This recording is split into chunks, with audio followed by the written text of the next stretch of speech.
Como se ha venido trabajando, cómo se hace el plan de análisis de datos. En este momento vamos a presentar un ejemplo de cómo se desarrollaría el plan de análisis de datos para un proyecto de intervención. Sabemos bien que la mayoría de los proyectos de intervención le apuestan a trabajar y evaluar con base en los indicadores. Luego, en la medida que sean claramente expuestas las metas, los indicadores que ya he mencionado, los recursos, los actores, las actividades, etcétera, pues se permitirá al final tener claridad cuáles son las herramientas, las estrategias que se utilizan dentro del mismo para poder dar cuenta del cumplimiento de lo planteado dentro de este ejercicio. En este ejemplo que aquí se presenta es de María del Pilar Mori Sánchez. Se anuncian como los pasos para hacer ese análisis. Fíjese que se inicia mostrando la implementación del trabajo, la evaluación final. Este es un caso especial en el que se indica que la evaluación se hace teniendo en cuenta técnicas que también son usadas en investigación de orden cualitativo. Recordemos que los proyectos de intervención pueden hacer uso de herramientas tanto cualitativas como cuantitativas. Ya depende de la manera misma como se plantee cada uno de los proyectos. Y aquí voy a hacer énfasis especial en lo que corresponde a las técnicas cualitativas de análisis de datos como análisis de contenido y análisis crítico. Entonces, confirmando justamente esto que les anunciaba. Bueno, antes de continuar y revisando que los procesos son cualitativos, recordamos que el ejercicio o la intención de los procesos cualitativos es fundamentalmente interpretar realidades.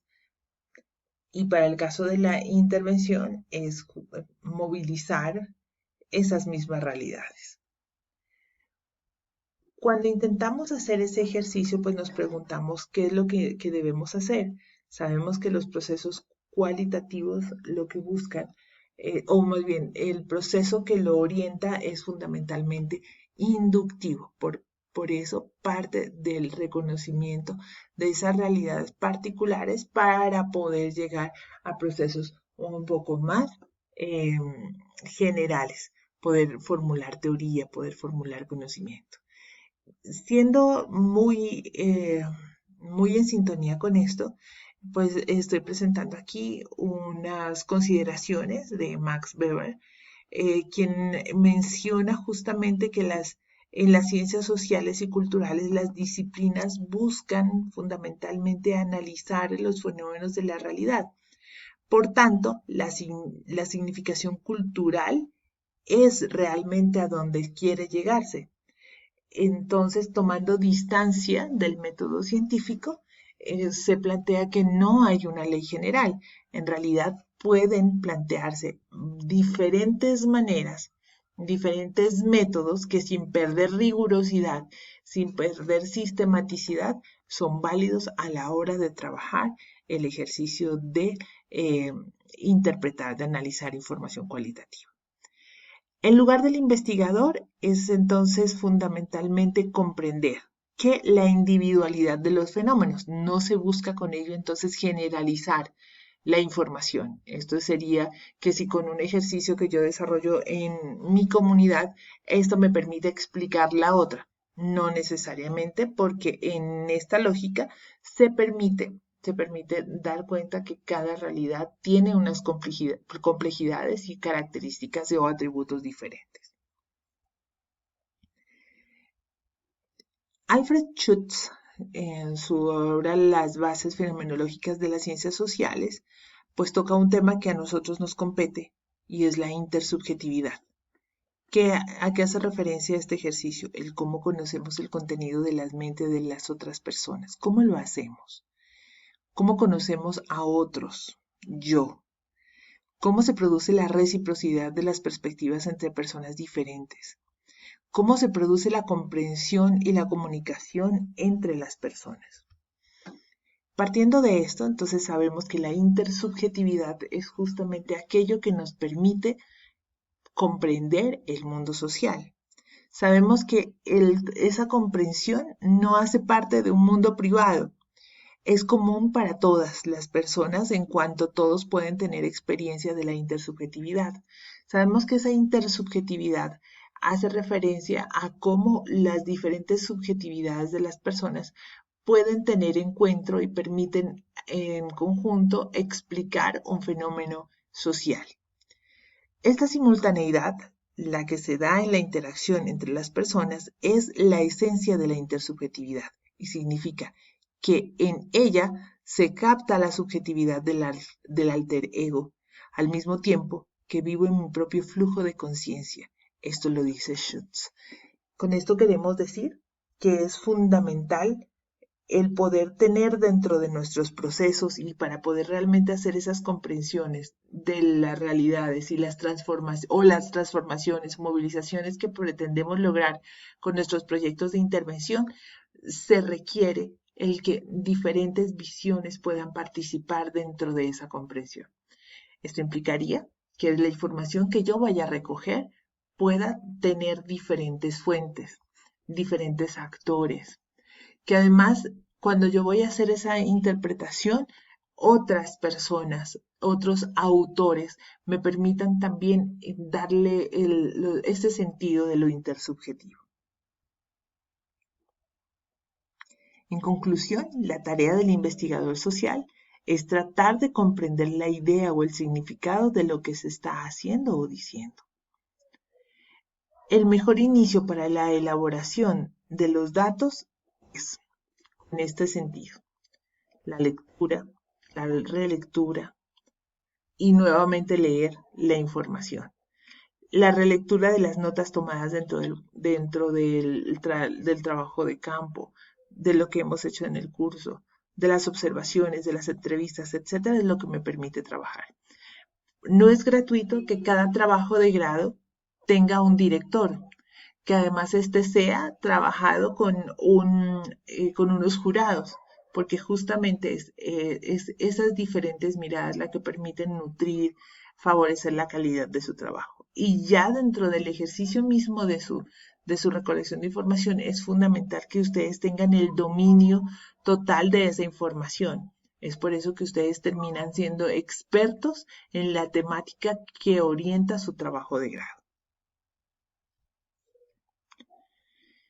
¿Qué son los datos? Son descripciones detalladas de situaciones, eventos, personas, interacciones, comportamientos para describir, comprender, interpretar y analizarlos y así responder a la pregunta de investigación o generar conocimiento o revisar de qué manera se están haciendo esas transformaciones. ¿Cierto? ¿Qué son los datos en investigación cualitativa y para procesos de intervención? Es todo: las actividades diarias, los significados, las emociones, las reacciones, la información gráfica, si estoy trabajando con niños, los dibujos que ellos puedan hacer o representaciones, no sé, de otro tipo cuando voy a trabajar fotografía o cuando voy a trabajar, no sé, un mural. Toda esa información que yo pueda recolectar dentro de mi proyecto es la que puede ser justamente evaluada. El miembro de una comunidad es experto de su propio mundo, por tanto, él o ella es quienes tienen la autoridad frente a su vivencia o a su propia experiencia. Debemos ser fieles a la información recopilada. Por eso cuando tenemos información de las entrevistas o de la información en general que recogemos, en principio tenemos que ser fieles y respetuosos con esa información que allí se encuentra. Cuando voy a hacer un análisis cualitativo, pues debo partir del objetivo, de la intención de la investigación y además deben tener unas unidades de análisis ni fijas ni predeterminadas, porque sabemos que si estamos haciendo un ejercicio inductivo, pues pueden haber otros procesos que emergen dentro del mismo ejercicio investigativo, dentro del mismo ejercicio de intervención. El tratamiento de los datos con los procedimientos propios, de acuerdo a las consideraciones éticas planteadas por la Ley 1090 de 1996 y los lineamientos de investigación de APA. Y la interdependencia entre los datos empíricos y procesos de teorización. O sea, sabemos que las triangulaciones en estos ejercicios son indispensables. Con ello entonces tenemos que el análisis cualitativo tiene unas implicaciones. Deslayers dice que representa el esfuerzo del investigador por descubrir las relaciones a través de los hechos acumulados, mientras que Muccielli, me perdonan la pronunciación, dice que es el analizar el contenido de un documento o de una conversación, es volver a buscar las informaciones que allí se encuentran, extraer el sentido o los sentidos, presentes, formular, clasificar lo que se contiene en ese documento o en esa comunicación. Es realmente poder revisar cuidadosamente y a partir de ello poder tejer significados. Por eso es fundamental que primero se cuide extremadamente el lenguaje. Por eso es fundamental que se tengan en cuenta toda la información que se puede recolectar. La estructura, o sea, en relación al análisis lingüístico, cómo es la comunicación, el análisis del contenido, análisis de discurso, los contextos culturales en los que se mueven, la información verbal, la información no verbal. Es por eso que existen diferentes maneras de hacer esos análisis. Hay unos análisis de datos textuales. Aquí podemos encontrar cómo son esas proporciones de información, las intenciones del proyecto, los aspectos psicológicos, sociales y culturales y los aspectos fácticos, de hecho, aquello que está manifiesto, ¿cierto? Nosotros podemos quedarnos justamente en un análisis fáctico, aquello que fácilmente se puede ver. Podemos hacer un análisis más psicosociocultural, donde nos entramos dentro de la comprensión de lo psicológico, de lo social, de lo cultural, luego entender los significados, sobrepasando lo estructural, lo formalismo, lo metodológico. Aquí implica lo latente, aquello que se dice, quién, dónde, la comprensión de los significados. Pero hay uno que es un poco más profundo, que implica el poder entender esas proyecciones, esas intenciones, esos sentidos, como la pragmática, aquello no verbal, lo dialéctico, lo intuicionista, lo epistemológico, lo oculto, el cómo se dice, el para qué, para quién, la interpretación de los sentidos, analizar el discurso. ¿A dónde podemos llegar con nuestro análisis? Lo claro es que no nos podemos quedar en lo fáctico. Probablemente debemos avanzar hacia lo sociocultural y dependiendo de la intención del proyecto podemos llegar justamente al encontrar esas intenciones de los discursos de los participantes. Con esto nos vamos acercando un poco como a lo complejo de lo que se requiere, ¿cierto? Y aquí entonces encontramos esos tres tipos de análisis de datos textuales que pueden ser recogidos a través de entrevista o de alguna otra técnica de recolección de información que estemos utilizando.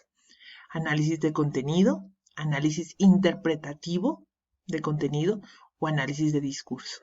Aquí pues justamente se presentan como algunos ejemplos de cómo los voy a orientar. Cuando yo les decía que tiene que ser plenamente coherente con la intención, bueno, aquí nos muestra de qué manera. Si estoy haciendo un análisis de contenido, seguramente quiero responder preguntas como esta.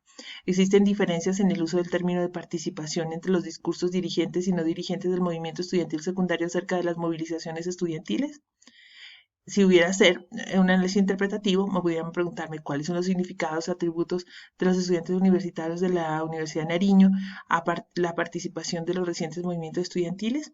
Pero si yo fuera a hacer un análisis de discurso, seguramente me preguntaría qué relaciones sociales, políticos, profesores, padres, alumnos, se constituyen en y desde la práctica discursiva de los estudiantes universitarios movilizados. Con esto, quería brevemente mostrar cómo esa complejidad que tiene el tema de analizar información. Espero que estos datos sean de utilidad.